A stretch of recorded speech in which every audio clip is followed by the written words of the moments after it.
Dear students, today we are going to read lesson number 5 from your Hindi reader book चिट्ठियों की अनूठी दुनिया। प्यारे बच्चों, ये पाठ लिखा है अरविंद कुमार जी ने। अरविंद कुमार जी अपने इस लेख के द्वारा चिट्ठियों की अनूठी दुनिया के बारे में बताना चाहते हैं कि किस तरह से चिट्ठियों और पत्रों की दुनिया अनूठी है, अनोखी है। आजकल का ज़माना मोबाइल, व्हाट्सएप, एसएमएस और कुरियर का ज़माना है। इस ज़माने में चिट्ठियाँ कहीं पीछे खो सी गई हैं, लेकिन एक ज़माना था जब चिट्ठियों की बहुत अहमियत थी। लोग डाकिये का इंतज़ार करते थे और चिट्ठियों को सहेज कर रखते थे। अपने प्रियजनों की चिट्ठियों को सहेज कर रखना और पुरानी यादों को फिर से ताज़ा करना बहुत ही सरल था।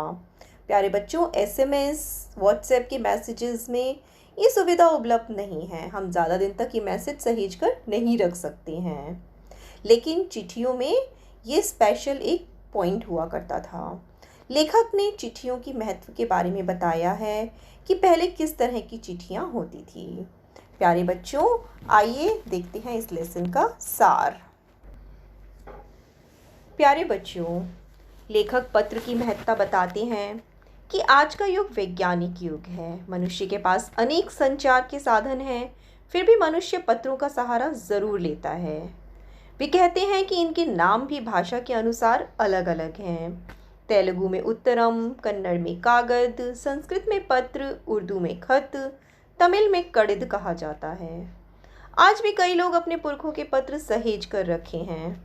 हमारे सैनिक अपने घर वालों के पत्र का इंतज़ार बड़ी बेसब्री से करते हैं। उन्होंने यह बताते हुए कहा कि आज भी सिर्फ भारत में प्रतिदिन 4.5 करोड़ पत्र डाक में डाले जाते हैं। पंडित जवाहरलाल नेहरू ने भी पत्र के महत्व को माना है।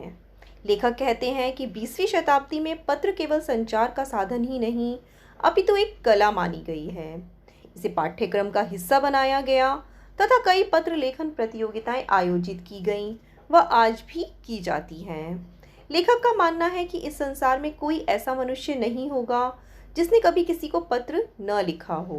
प्यारे बच्चों, हो सकता है आपने अपने कभी किसी रिलेटिव को, सगे संबंधियों को पत्र न लिखा हो, लेकिन आपने भी अपने स्कूल में अपने प्रिंसिपल को लीव एप्लीकेशन ज़रूर लिखी होगी, तो वो भी पत्र का ही एक रूप है।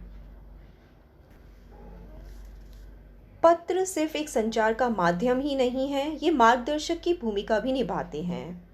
मोबाइल से प्राप्त एसएमएस तो लोग मिटा देते हैं, परंतु पत्र हमेशा सहेज कर रखते हैं।